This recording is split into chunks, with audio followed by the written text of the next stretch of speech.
आसान है, लेकिन कहना बहुत कठिन है। जैसे कोई मछली से पूछे कि सागर क्या है,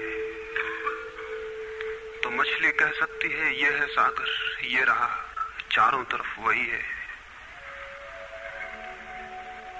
लेकिन कोई पूछे कि कहो क्या है, बताओ मत, तो बहुत कठिन हो जाएगा मछली को। आदमी के जीवन में भी जो श्रेष्ठ है, सुंदर है और सत्य है, उसे जिया जा सकता है, जाना जा सकता है, हुआ जा सकता है, लेकिन कहना बहुत मुश्किल है। और दुर्घटना और दुर्भाग्य यह है कि जिसमें जिया जाना चाहिए, जिसमें हुआ जाना चाहिए, उसके संबंध में मनुष्य जाति 5-6 हजार वर्ष से केवल बातें कर रही है। प्रेम की बात चल रही है, प्रेम के गीत गाए जा रहे हैं, प्रेम के भजन गाए जा रहे हैं, और प्रेम का मनुष्य के जीवन में कोई स्थान नहीं है। अगर आदमी के भीतर खोजने जाएं तो प्रेम से ज्यादा असत्य शब्द दूसरा नहीं मिलेगा। और जिन लोगों ने प्रेम को असत्य सिद्ध कर दिया है और जिन्होंने प्रेम की समस्त धाराओं को अवरुद्ध कर दिया है, और बड़ा दुर्भाग्य यह है कि लोग समझते हैं वे ही प्रेम के जन्मदाता भी हैं। धर्म प्रेम की बातें करता है, लेकिन आज तक जिस प्रकार का धर्म मनुष्य जाति के ऊपर दुर्भाग्य की भांति छाया हुआ है, उस धर्म ने ही मनुष्य के जीवन से प्रेम के सारे द्वार बंद कर दिए। और न इस संबंध में पूरब और पश्चिम में कोई फर्क है, न हिंदुस्तान में और न अमेरिका में कोई फर्क है। मनुष्य के जीवन में प्रेम की धारा प्रकट ही नहीं हो पाई,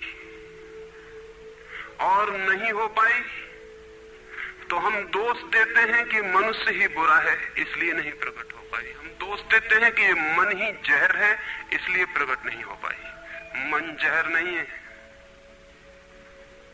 और जो लोग मन को जहर कहते रहे, उन्होंने ही प्रेम को जहरीला कर दिया, प्रेम को प्रकट नहीं होने दिया।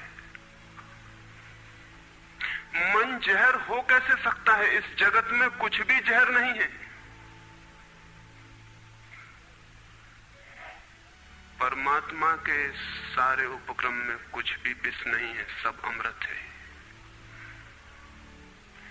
लेकिन आदमी ने सारे अमृत को जहर कर लिया है, और इस जहर करने में शिक्षक, साधु संत और तथाकथित धार्मिक लोगों का सबसे ज्यादा हाथ है। इस बात को थोड़ा समझ लेना जरूरी है, क्योंकि अगर ये बात दिखाई न पड़े तो मनुष्य के जीवन में कभी भी प्रेम भविष्य में भी नहीं हो सकेगा। क्योंकि जिन कारणों से प्रेम नहीं पैदा हो सका है, उन्हीं कारणों को हम प्रेम प्रकट करने के आधार और कारण बना रहे हैं। हालतें ऐसी हैं कि गलत सिद्धांतों को अगर हजारों वर्ष तक दोहराया जाए तो फिर हम ये भूल ही जाते हैं कि सिद्धांत गलत है, और दिखाई पड़ने लगता है कि आदमी गलत है, क्योंकि उन सिद्धांतों को पूरा नहीं कर पा रहा है। मैंने सुना है एक सम्राट के महल के नीचे से एक पंखा बेचने वाला गुजरता था और जोर से चिल्ला रहा था कि अनूठे और अद्भुत पंखे मैंने निर्मित किए। ऐसे पंखे कभी भी नहीं बनाए गए, ये पंखे कभी देखे भी नहीं गए हैं। सम्राट ने खिड़की से झांक के देखा कि कौन है जो अनूठे पंखे ले आया। सम्राट के पास सब तरह के पंखे थे, दुनिया के कोने कोने में जो मिल सकते थे। और नीचे देखा, गलियारे में खड़ा हुआ एक आदमी, साधारण 2-2 पैसे के पंखे होंगे, और चिल्ला रहा है कि अनूठे, अद्वितीय। उस आदमी को ऊपर बुलाया और पूछा कि इन पंखों में क्या खूबी है, दाम क्या है इन पंखों के। उस पंखे वाले ने कहा कि महाराज, दाम ज्यादा नहीं है, पंखे को देखते हुए दाम बहुत कम है, सिर्फ 100 रुपए का पंखा है। सम्राट ने कहा 100 रुपए? ये 2 पैसे का पंखा जो बाजार में जगह जगह मिलता है, 100 रुपए दाम, क्या है इसकी खूबी? उस आदमी ने कहा खूबी, ये पंखा 100 वर्ष चलता है, 100 वर्ष के लिए गारंटी है, 100 वर्ष से कम में खराब नहीं होता है।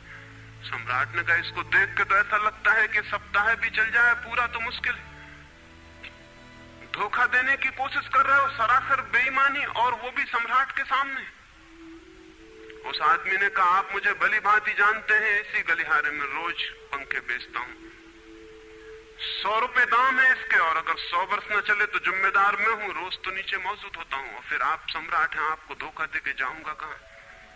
वो पंखा खरीद लिया गया। सम्राट को विश्वास तो न था, लेकिन आश्चर्य भी था कि यह आदमी सरासर झूठ बोल रहा है, किस बल पर बोल रहा है।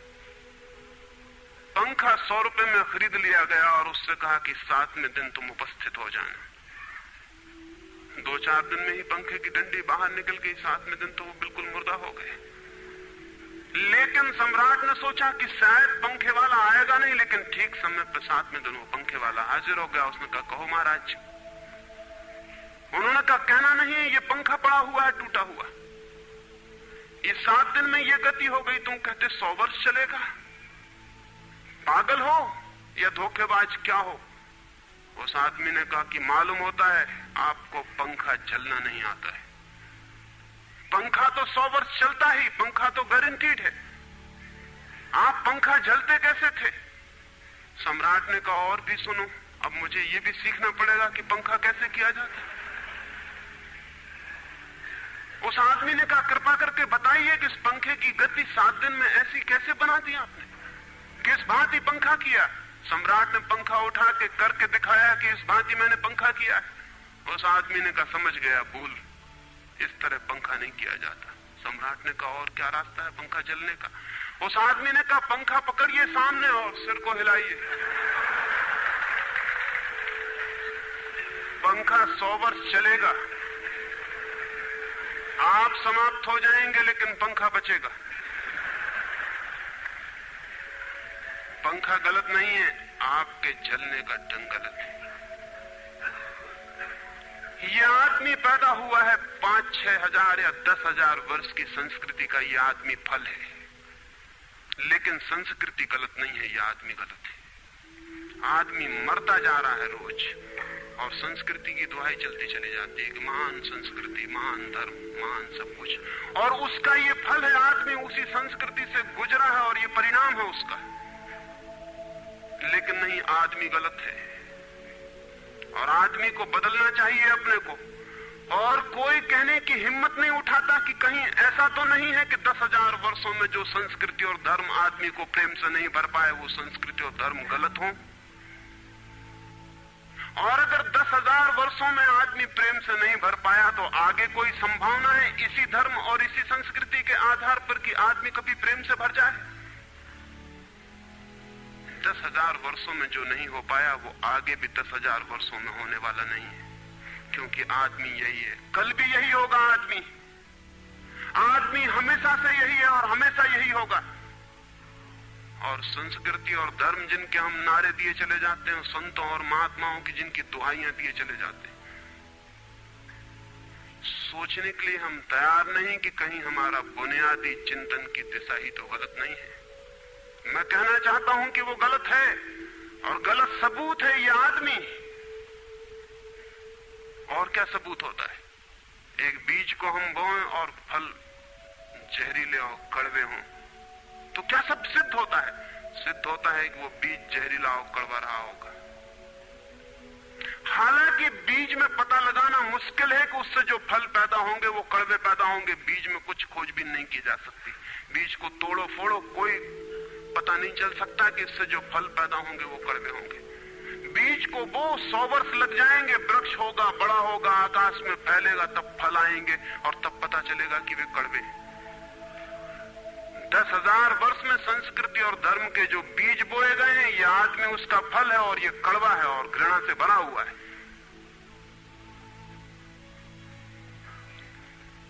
लेकिन उसी की दुहाई दिए चले जाते हैं हम, और सोचते हैं उससे प्रेम हो जाएगा। मैं आपसे कहना चाहता हूं, उससे प्रेम नहीं हो सकता है, क्योंकि प्रेम के पैदा होने की जो बुनियादी संभावना है, धर्मों ने उसकी ही हत्या कर दी है और उसमें ही जहर घोल दिया है। मनुष्य से भी ज्यादा प्रेम पशुओं और पक्षियों में और पौधों में दिखाई पड़ता है, जिनके पास न कोई संस्कृति है न कोई धर्म है। संस्कृत और सुसंस्कृत और सभ्य मनुष्यों की बजाय असभ्य और जंगल के आदमी में ज्यादा प्रेम दिखाई पड़ता है, जिसके पास न कोई विकसित धर्म है, न कोई सभ्यता है, न कोई संस्कृति है। जितना आदमी सभ्य, सुसंस्कृत और तथाकथित धर्मों के प्रभाव में मंदिरों और चर्चों में प्रार्थना करने लगता, उतना ही प्रेम से शून्य क्यों होता चला जाता? जरूर कुछ कारण है, और दो कारणों पर मैं विचार करना चाहता हूं। अगर वे ख्याल में आ जाएं, तो प्रेम के अवरुद्ध स्रोत टूट सकते हैं और प्रेम की गंगा बह सकती है। वो हर आदमी के भीतर है, उसे कहीं से लाना नहीं है। प्रेम कोई ऐसी बात नहीं है कि कहीं खोजने जाना है उसे, वो है, वो प्राणों की प्यास है हर एक के भीतर, वो प्राणों की सुगंध है प्रत्येक के भीतर, लेकिन चारों तरफ से परकोटा है उसके और वो प्रकट नहीं हो पाती। सब तरफ पत्थर की दीवार है और वो झरने नहीं फूट पाते। तो प्रेम की खोज और प्रेम की साधना कोई पॉजिटिव, कोई विधायक खोज और साधना नहीं है कि हम जाएं और कहीं प्रेम सीख लें। एक मूर्तिकार एक पत्थर को तोड़ रहा था, कोई देखने गया था कि मूर्ति कैसे बनाई जाती है। उसने देखा कि मूर्ति तो बिल्कुल नहीं बनाई जा रही, सिर्फ छेनी और हथौड़े से पत्थर तोड़ा जा रहा है। तो उस आदमी ने पूछा कि आप क्या कर रहे हैं, मूर्ति नहीं बनाएंगे? मैं तो मूर्ति का बनना देखने आया हूं, आप तो सिर्फ पत्थर तोड़ रहे हैं। उस मूर्तिकार ने कहा कि मूर्ति तो पत्थर के भीतर छिपी है, उसे बनाने की जरूरत नहीं है, सिर्फ उसके ऊपर जो व्यर्थ पत्थर जुड़ा है उसे अलग कर देने की जरूरत है और मूर्ति प्रकट हो जाएगी। मूर्ति बनाई नहीं जाती, मूर्ति सिर्फ आविष्कृत होती है, डिस्कवर होती है, अनावृत होती है, उगाड़ी जाती है। मनुष्य के भीतर प्रेम छिपा है, सिर्फ उगाड़ने की बात है, उसे पैदा करने का सवाल नहीं है, अनावृत करने की बात है। कुछ है जो हमने ऊपर से ओढ़ा हुआ है, जो उसे प्रकट नहीं होने देता। एक चिकित्सक से जाके आप पूछें कि स्वास्थ्य क्या है, और दुनिया का कोई चिकित्सक नहीं बता सकता कि स्वास्थ्य क्या है। बड़े आश्चर्य की बात है, स्वास्थ्य पर ही तो सारा चिकित्सा शास्त्र खड़ा है, सारी मेडिकल साइंस खड़ी है, और कोई नहीं बता सकता कि स्वास्थ्य क्या है।